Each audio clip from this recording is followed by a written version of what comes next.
Alright guys, well,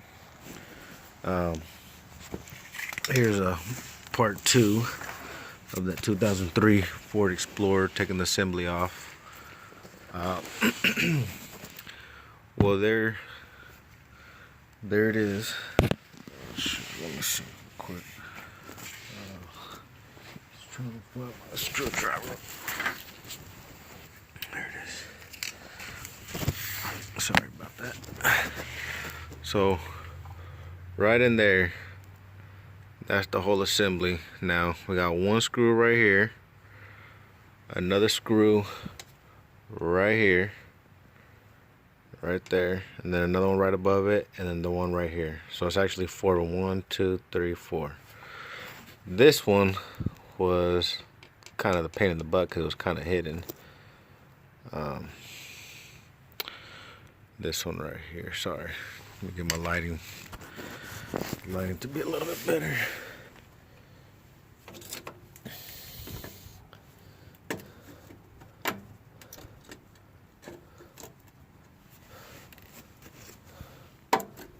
Okay. And then, of course, you get from the bottom right here, right in there. I was able to do it without having to take off this tire, without doing a whole lot of stuff.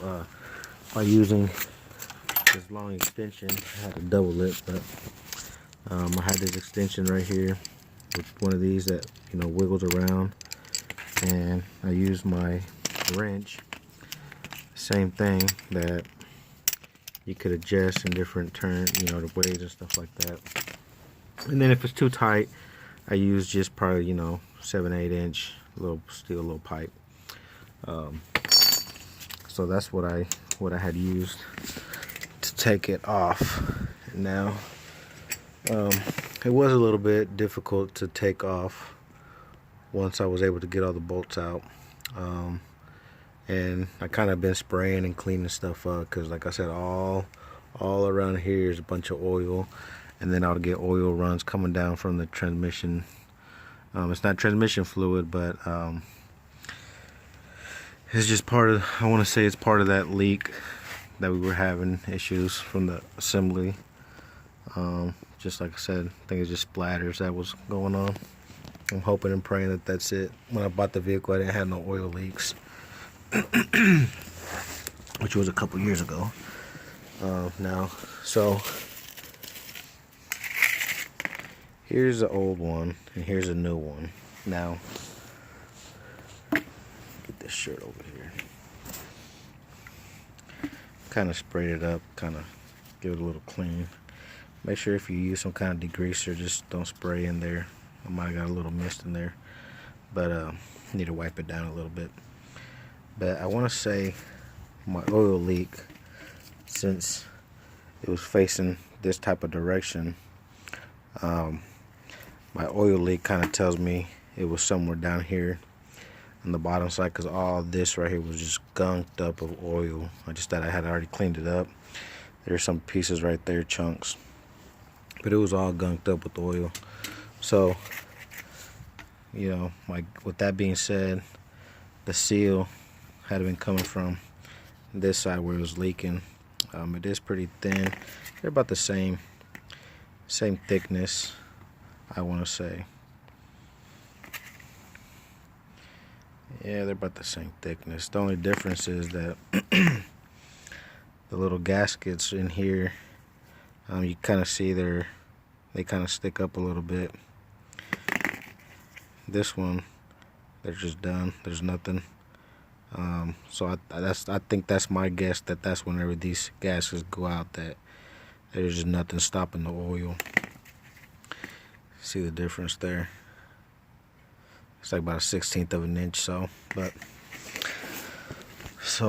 like I said, here where all the oil clunks were at. So just trying to get it cleaned up as good as possible to where I could kind of keep an eye on it whenever I replace this, and hopefully, like I said, hopefully it stops my oil leaks.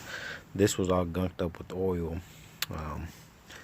So again, there it is right there, the bad boy. It was a little difficult. It took me about 4 or 5 hours being my first time taking it off. It's about 7:30 p.m. I might continue a little bit. So not too bad. Had to take the fan wheel, top cover, bottom cover, top radiator hose, the cover right here that covers all this crap, and then you got the main cover. And it's really not a whole lot of difficult, but I got my mess going on here, which is whatever. Who don't have a mess? But first steps I did was I drained the antifreeze fluid, drained the oil filter, started taking all these parts apart. You got one on each side, one there, one on the other side, same thing with top and bottom. You'll see it, it's there.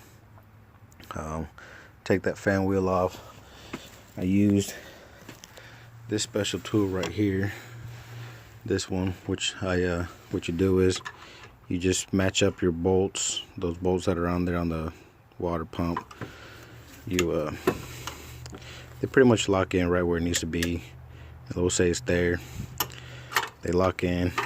Of course I'm not gonna lock it in, but they lock in there. Then you got your wrench right here, big old wrench. And all that could be rented out, AutoZone or Riley's, and take that off, and that's really about it. Just be careful not to damage your AC line, the hot side, and try not to damage your radiator, the front cover and all that stuff. But this car's been giving me problems since I got it, but I always manage to try to do it myself. I've been having the issue where it idles up and then it goes down, and when I'm driving it stays idling. When I come to a stop, it will shoot up to like 2,000 and then drop down to normal. Sometimes when it drops down it dies, but it starts back up. But I haven't been able to find it, and I don't know what this is coming from. I want to say somewhere around here. Not 100% sure what this is. Like I said, I'm not a mechanic, still learning.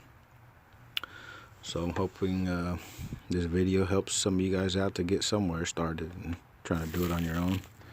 Have a nice evening.